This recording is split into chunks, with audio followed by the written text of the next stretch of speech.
अस्सलाम वालेकुम student, welcome back to channel the law centre. आज की इस वीडियो के अंदर हम लॉ ऑफ टॉर्ट का एक important topic discharge of tort को डिस्कस करने जा रहे हैं। इससे पहले हमने टॉर्ट लॉ के कुछ वीडियोस अपलोड की हुई है जिसकी प्लेलिस्ट आपको डिस्क्रिप्शन में मिल जाएगी। अगर इस लेक्चर के आप लोगों को नोट्स चाहिए तो कमेंट सेक्शन में हमें बताएं, हम आपको नोट्स भी प्रोवाइड करेंगे। ठीक है, तो ये एक्चुअली जो नोट्स हैं ये एग्जाम पर्पस के लिए बहुत बेनिफिशियल रहेंगे आप स्टूडेंट के लिए। सो आइए स्टार्ट करते हैं वीडियो की तरफ।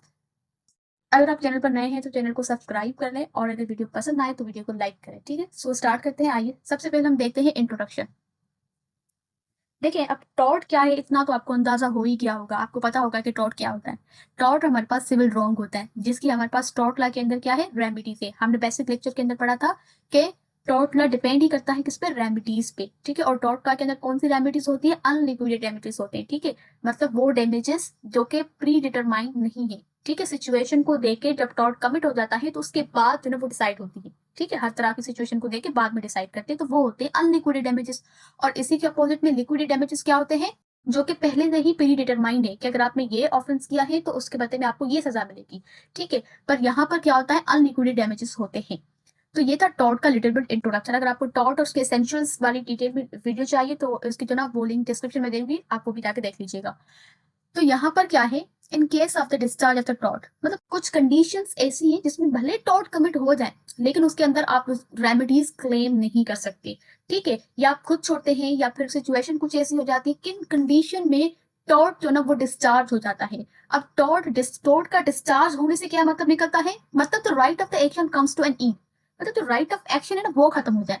ठीक है, अब कौन सा right, discharge of the tort is the extension of the right in extension of the tort when the law assumes the plaintiff has suffered no damage or the liability of the defendant to be sued is extinguished। ठीक है, यहाँ पर क्या है कि discharge of tort कब माना जाएगा, जब लॉ को अज्यूम करें कि जो प्लांटिफ है उसको ज्यादा नुकसान हुआ ही नहीं है, तो यहाँ पर जो लाइबिलिटी है, जो जिम्मेदारी है, जो रिस्पॉन्सिबिलिटी है डिफेंडेंट की, वो सीव्ड हो जाती है किस तरीके से। ठीक है, ये है डिस्चार्ज ऑफ टॉर्ट के अंदर। डिस्चार्ज ऑफ टॉर्ट का मतलब क्या है कि extension of right of injured person to sue. Simple wording के अंदर हम देखें ना तो डिस्चार्ज ऑफ टॉर्ट का मतलब होता है कि इंज्योर्ड पर्सन जिसके साथ टॉर्ट कमिट हुआ है उसका राइट खत्म हो जाए कि वो सू कर सके। ठीक है, and the liability of the tort feasor to be sued in the action of the tort. ठीक है, जिस बंदे ने टॉर्ट किया है उसको हम क्या बोलते हैं, टॉर्ट फीजर बोलते हैं। उस पे आप उसकी जो लाइबिलिटी है ना वो भी खत्म हो जाए। ठीक है, तो वो बोलते हैं कि यहाँ पे क्या हुआ, डिस्चार्ज ऑफ टॉर्ट हो गया। अब हम डिस्कस करते हैं कि when where there is vested right of the action for the tort it may be discharged by following rights। जहाँ पे आपका राइट तो वैलिड हुआ है, टॉर्ट तो कमिट हुआ है, पर टॉर्ट जो ना वो डिस्चार्ज हो सकता है। वो कौन सी कंडीशन है, वो नीचे वाली कंडीशन है जो मैंने यहाँ पे लिखी हुई है। ठीक है, सबसे पहले हमारे पास आता है डेथ ऑफ पार्टीज, दूसरा है हमारे पास वेवियर, तीसरा है हमारे पास अकॉर्ड एंड सेटिस्फिकेशन, नेक्स्ट है release, next acquisitions, next judgment reserve और लास्ट में statute of limitation. One by one with illustration इसको डिस्कस करेंगे। अगर आपको वीडियो पसंद आ रही है तो काइंडली वीडियो को लाइक करें और चैनल को सब्सक्राइब करें। ठीक है, तो सबसे पहले हमारे पास डेथ ऑफ पार्टीज, पार्टीज की डेथ हो जाए।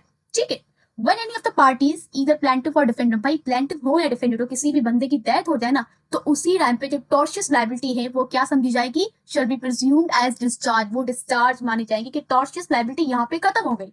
अब इस पर रिलेटेड मैक्सिमम कौन सी है, याद है जब आप एग्जाम के अंदर किसी भी टॉपिक से रिलेटेड जो भी मैक्सिमम है ना वो आप लाजमी लिखा करें। ठीक है, इससे अच्छा जो ना इम्पैक्ट पड़ता है।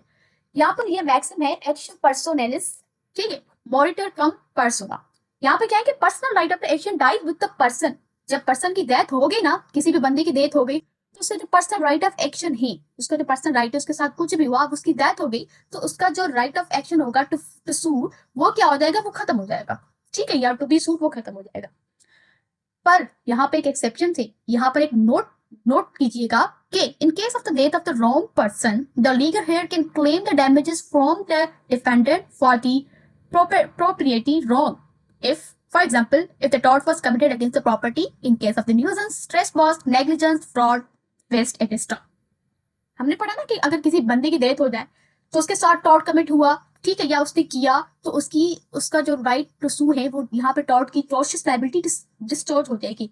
यहाँ पर बात हो रही थी पर्सनल राइट की। ठीक है, पर अगर किसी प्रॉपर्टी से रिलेटेड टॉर्ट है ना वो हुआ है, डैमेज हुआ है, ठीक है, अब उस बंदे की तो डेथ हो गई लेकिन उसके लीगल हेयर्स क्लेम कर सकते हैं। ठीक है, ये मैक्सिम है ना, ये यहाँ पर क्लियर आपको समझा रही है कि पर्सनल राइट खत्म होता है। ठीक है, जो प्रॉपर्टी वो पर्सनल राइट नहीं है, उसके साथ उसकी लीगल हेयर्स का भी मतलब वो ना वो लेना देना होता है। तो अगर प्रॉपर्टी से रिलेटेड अगर कुछ ने टॉर्ट कमिट किया है और उसकी डेथ हो जाती है तो डिफेंडेंट बचेगा नहीं, उसके लीगल हेयर्स जो है ना वो क्लेम कर सकते हैं। ठीक है, तो ये था डेथ ऑफ पार्टीज का। ठीक, आई होप कि आपको ये समझ आ गया होगा कि इसका कॉन्सेप्ट क्या होता है, रिलेटेड मैक्सिमम कौन है और इसकी ये लिटिल बिट जो एक्सेप्शन है, ठीक है, वो वाली भी क्लियर हो गई होगी। अब इसको ना थोड़ा सा हम इलस्ट्रेशन से समझते ताकि आपको ज्यादा क्लियर हो जाए।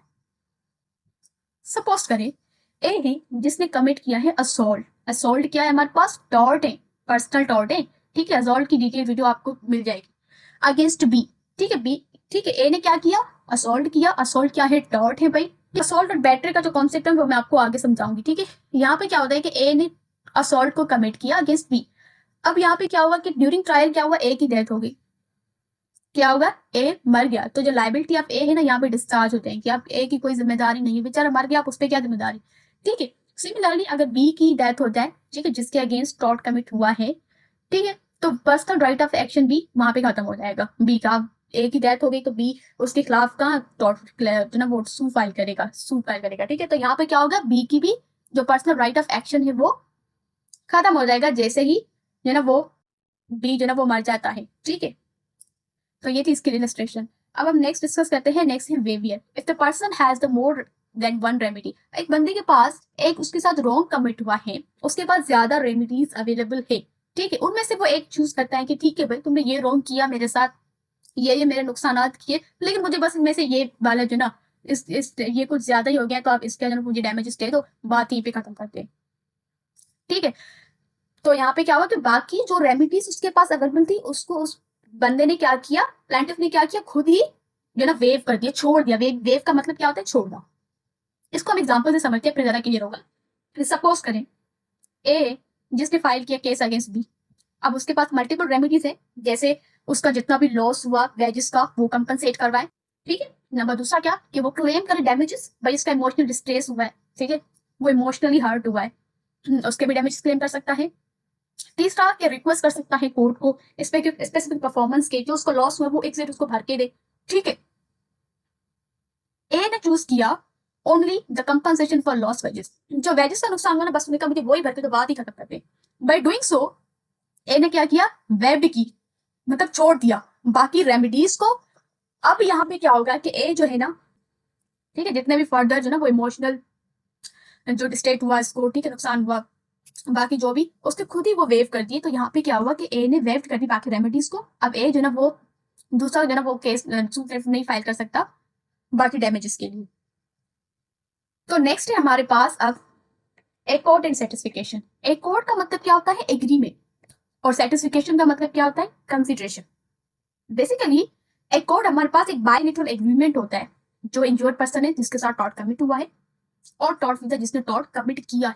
ठीक है, यहाँ पे क्या होता है कि जो इंजर्ड पर्सन है वो एग्री हो जाता है, ठीक है, वट एवर उसका जो भी राइट वायलेट हुआ वो सू नहीं करता। ठीक है, और जो रॉन्ग डूअर है उससे वो कंपनसेशन लेता है, और उसके कंपनसेशन जो अमाउंट ऑफ कंपनसेशन वो लेगा ना रॉन्ग डूअर से, उसको बोलते हैं हम सेटिस्फिकेशन। ठीक है, तो क्या हुआ यहाँ पे, आफ्टर रिसीविंग दैट पेमेंट जो राइट टू सू है और जो लाइबिलिटी टू बी सूड है वो क्या हो जाएगी, डिस्चार्ज हो जाएगी। ठीक है, इसको हम एग्जाम्पल से समझते फिर ज्यादा क्लियर होगा। फॉर एग्जाम्पल ए ने एग्री कर लिया, ठीक है, वो 1,50,000 बी से ले रहा है, जो कि बी की कार की वजह से उसको नुकसान हुआ। ठीक है, अब क्या हुआ, जैसे ही वो पेमेंट मिली ना, ठीक है, उसके बाद टॉर्ट डिस्चार्ज हो जाएगा। जैसे फॉर एग्जाम्पल देखें, ए अग्री तो हो गया, अब बी ने बोला कि मेरे पास अभी इतना पैसे है नहीं, मैं 1 मंथ के बाद तुम्हें दे दूंगा। ठीक है, तो जब 1 मंथ गुजरेगा, ये एग्रीमेंट तो हो गया, जब 1 मंथ गुजरेगा वो जो बी है वो अमाउंट देगा और उससे वो सेटिस्फाइड होगा तो फिर माना जाएगा कि टॉर्ट डिस्चार्ज है। ठीक है, तो ये था अकॉर्डिंग सेटिस्फिकेशन। नेक्स्ट है हमारे पास रिलीज। रिलीज का मतलब क्या होता है, गिविंग अप और discharge of the right of action against the wrong doer. अपनी मर्जी से ना छोड़ दो किसी को, ठीक है, उसने टॉर्ट कमिट किया आप छोड़ रहे उसे, ठीक है, वो बस खोए हो गया। पर यहाँ पर कुछ एक्सेप्शन है जिसमें रिलीज जो है वो वैलिड नहीं होता। जैसे फॉर एग्जाम्पल किसी मिस्टेक के अंदर, ठीक है, रिलीज हो गया, या उसमें कोई फ्रॉड का एलिमेंट इन्वॉल्व है, या उसमें किसी दूसरे पर्सन की राइट की इग्नोरेंस हो रही है। ठीक है, तो इन कंडीशन में रिलीज जो है वो वैलिड नहीं माना जाएगा। अब हम रिलीज के यहाँ थोड़ी इसकी इलस्ट्रेशन देखते हैं। ठीक है, क्योंकि पेपर के अंदर आपको एग्जाम्पल लिखने पड़ेंगे। ठीक है, जैसे सपोज करें ए है, ठीक है, जिसने कमिट किया टॉर्ट अगेंस्ट बी। कैसे? बाय डैमेजिंग बीस का, बी की कार्ड को डैमेज हो गई एक्सीडेंट में। ठीक है, बी का नुकसान तो हुआ, उसकी कार्ड डैमेज हुई। बी ने क्या किया? Chooses to release A from liability by providing free consent. ठीक है, बी ने क्या किया? अपनी फ्री कंसेंट थे, अपनी मर्जी से, फ्री कंसेंट मतलब अपनी मर्जी से, अपनी विल से ए को छोड़ दिया। ठीक है, अब बी जो है ना, वो कोई जो है ना वो रेमेडी सीख नहीं कर सकता कि मेरी कार का डैमेज हुआ है, अब मुझे ए वो कंपनसेशन करे। नहीं भाई, तुमने खुद अपनी मर्जी से फ्री कंसेंट से उसको रिलीज किया था। ठीक है, तो यहाँ पे टॉट क्या हो गया? डिस्चार्ज हो गया। ठीक है, अपनी मर्जी से बी ने उसको रिलीज कर दिया था। ठीक है, नेक्स्ट है अक्विसेंस। इसमें क्या होता है कि इंजर्ड पर्सन के पास फुल नॉलेज है कि उसका राइट टू सू है। ठीक है भाई, उसके साथ टॉट कमिट हुआ है, उसके साथ नुकसान हुआ है, उसको डैमेज हुआ है, फिर भी वो नेग्लिजेंस दिखा रहा है। लेंथ ऑफ टाइम गुजरता जा रहा है। ठीक है, वो अपने स्पेसिफाइड टाइम के अंदर टॉट नहीं सूट करता या कुछ भी इग्नोरेंस दिखा रहा है, इंटरेस्ट नहीं है उसका। ठीक है, उसके पास अपनी नॉलेज है लेकिन वो फिर भी लापरवाही दिखा रहा है। तो ऐसी कंडीशन में भी बाद में वो है ना उसके डिस्टॉर्ट ना वो डिस्टॉर्ट माना जाएगा। आइए हम इसको भी एग्जांपल से समझते हैं, इलस्ट्रेशन से समझते हैं। यहाँ पर ये है कि देखिए ए ने क्या किया? इंजर्ड कर दिया। ठीक है, ए इज इंजर्ड, ए इंजर्ड हो गया। ठीक है, इन एक्सीडेंट, एक एक्सीडेंट में, जो कि किसने किया? बी।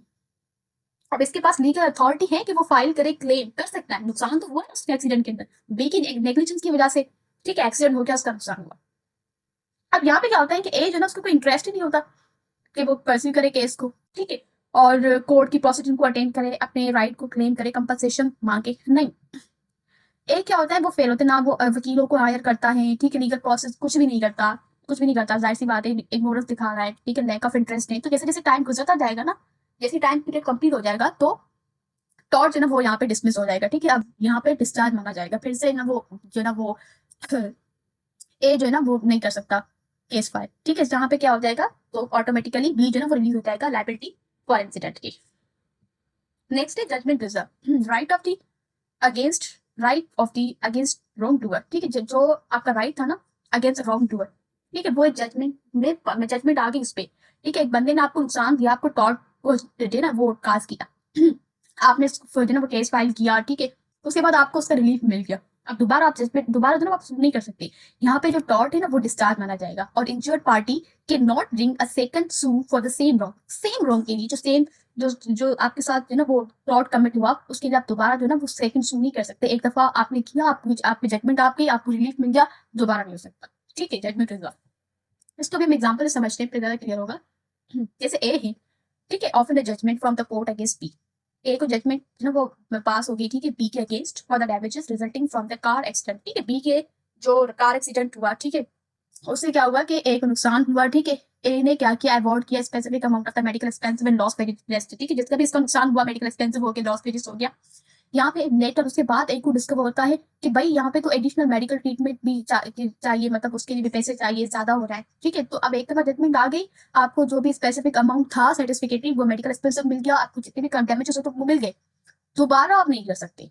ठीक है, यहाँ पे क्या है, however A can not seek another remedy for this same incident. ठीक है, जो इंसिडेंट हुआ है उसके दोबारा से वो रेमेडी नहीं सीख कर सकता, as the previous judgement has fully distort the dot. जैसे कि प्रीवियस जजमेंट थी उसने डिस्टॉर्ट कर दिया डॉट को, अब वो डॉट खत्म हो गया ना, मतलब। ठीक है, तो यहाँ पे A is bar from bringing the second suit for the same wrong. तो सेम रॉन्ग के लिए ए जो है ना उसको यहाँ पर वो बार है और वो नहीं फाइल कर सकता। अब हमारे पास लास्ट वन है स्टेट टू ऑफ लिमिटेशन। ठीक है, अब लिमिटेशन है ना वो प्रिस्क्राइब करना है एक पीरियड। ठीक है, जिसके अंदर क्या है कि टॉट आप जो ना वो फाइल कर सकती हैं। जैसे ही वो टाइम कंप्लीट होता था उसके बाद आप टॉट जो ना वो उसके खिलाफ जो ना वो एक्शन फाइल नहीं कर सकते। ठीक है, एग्जाम्पल से समझते हैं। ए है जो कि विक्टिम रहा फॉल्स इम्प्रिजमेंट का। ठीक है, फॉल्स इम्प्रिजमेंट एक टॉर्ट है। इसके जब हम आगे आगे पढ़ेंगे ना तो असॉल्ट, बेटे, फॉल्स इम्प्रिजमेंट, नेग्लिजेंस, न्यूजेंस, इन सब पे वीडियोस आएगी। ठीक है, तो ए शिकार हुआ किसका? फॉल्स इम्प्रिजमेंट का, ये एक टॉर्ट है। ठीक है, मतलब इसमें क्या होता है बेसिकली, आप अपनी मतलब किसी को ना आप किसी की मर्जी के बगैर चार्ज वर्ग में बंद करते हैं, तो वो फॉल्स इम्प्रिजमेंट होता है। इसकी फर्दर डिटेल वीडियो में जब हम आएंगे तो पढ़ेंगे। ठीक, यहाँ पे क्या होता है, ए जो ना वो फेल हो जाता है जो ना वो लॉस फाइल करे में, जो उसका स्पेसिफाइड टाइम होता है। एज अ रिजल्ट में क्या हुआ कि जो टॉर्ट है ना यहाँ पे डिसमिस माना जाएगा जैसे ही एक्सपायरेशन ऑफ लिमिटेशन पीरियड होगा। तो उसके बाद जो ना वो as no longer entitled to enforce any right related to the incident. ठीक है, अब ये अगर सपोज करें बहुत पुराना मतलब बहुत पुराने वक्त के अंदर ए विक्टिम रह चुका था। ठीक है, फॉल्स इम्प्रिजमेंट का बी की वजह से उसका काफी अरसा गुजर गया। अब ए को याद आ रहा है कि बचपन में वो फॉल्स इन्वेस्टमेंट में था, तो बी की वजह से अब वो आ रहा है, तो वो नहीं कर सकता। ठीक है, स्पेसिफाइड टाइम होता है उसके बाद नहीं कर सकता। तो ये था हमारा आज की वीडियो, काफी लेंथी भी हो गई होगी शायद, लेकिन आई होप कि आपको समझ में आया होगा। अगर आपको ये डिस्टॉर्टेड टॉपिक कॉन्सेप्ट क्लियर हुआ है और आपको नोट्स चाहिए तो आप वीडियो के कमेंट सेक्शन में हमें बता सकते हैं। अगर आपको वीडियो अच्छी लगे तो काइंडली वो हमें फीडबैक दिया कमेंट सेक्शन में। Thank you so much for watching this video.